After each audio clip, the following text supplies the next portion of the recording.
Paano nga ba makakuha ng unlimited pera dito sa Manok na Pula?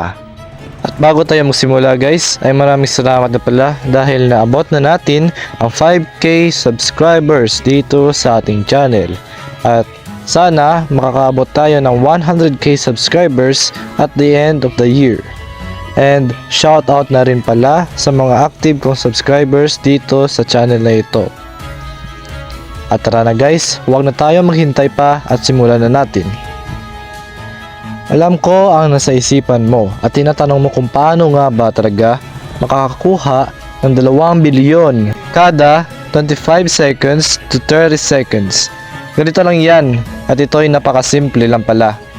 Una, kinakailangan mong gawin ay ang ostrich bug, specifically sa versyong 8.0. O sa anumang version ng Manok na Pula kung saan nag-i-exist pa yung bug. At kung hindi mo pa alam kung ano ang ostrich bug ay kung saan kapag nilabanan mo ang ostrich sa normal na laro, ikaw ay namamatay.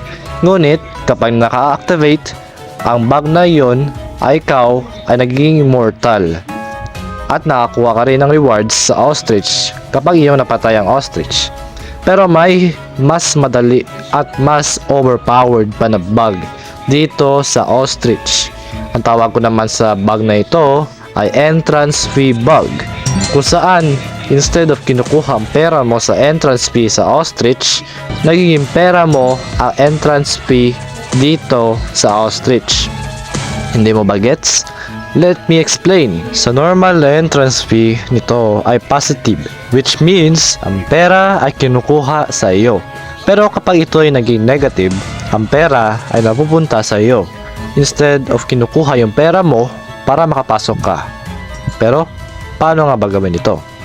Ang unang gagawin mo ay i-activate mo muna ang ostrich bug sa version 8.0 o kung ano mang version na nag-i-exist pa yung ostrich bug na iyon. At kung na-activate mo naman ang ostrich bug doon, ay pwede mo na itong gawin. Una, ang gagawin mo ay lalaruin mo muna hanggang sa maging negative na yung entrance fee mo. Ang presyo ng entrance fee mo ay tataas ng tataas hanggang sa ito ay magbabag at magiging negative na siya. At doon ka na makakuha ng 2 billion na pera kada entrance fee mo or kada 25 seconds to 30 seconds. At ang susunod naman na iyong gagawin ay babalik ka na sa current version ng Manok na Pula, kagaya ng version 8.2, ang current version ng Manok na Pula ngayon. At kung nagtatanong ka naman kung bakit tayo babalik dito, dahil sa version na ito ang ostrich bug ay nawala na. Pero bad thing ba ito dahil nawala na yung ostrich bug? Hindi na ba ako makakuha ng pera? Ikaw ay nagkakamali dyan.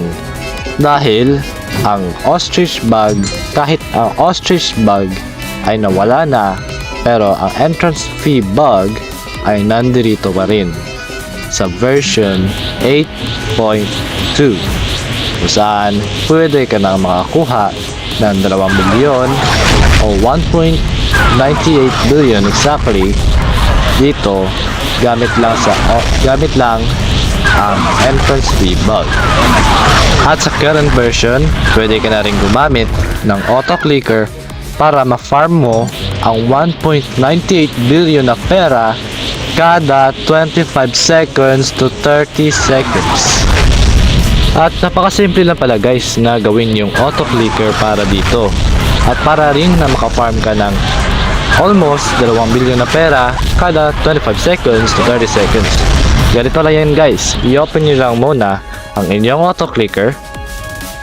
I-activate nyo muna at ilagay nyo yung auto clicker dito sa may entrance fee button.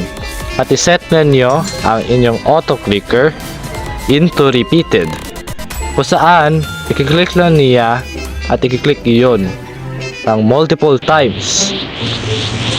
At ang recommended ko na gamitin ninyong na manok ay ang manok ni Pain o ang Akatsuki o yung Akatsuki na manok guys. Yun yung recommended ko na chicken na gagamitin ninyo para mas madali ang inyong pag-grind. At dito na tayo mag-end guys. Please like and subscribe for more and thank you.